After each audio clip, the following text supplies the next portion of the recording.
台长，还有你说369我们就有节吗？对不对？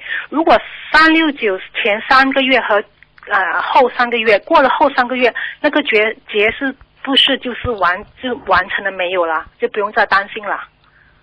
一般的来讲，基本上就是没有了。OK。Right.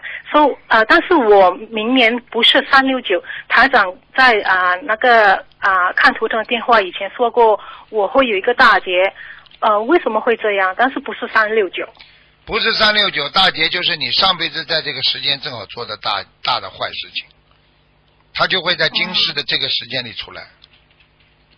OK， 就是说劫就是无时无刻都会可能会有的，不是369。根本369是固定的，其他的劫固定的那是根据你自己的业力所限。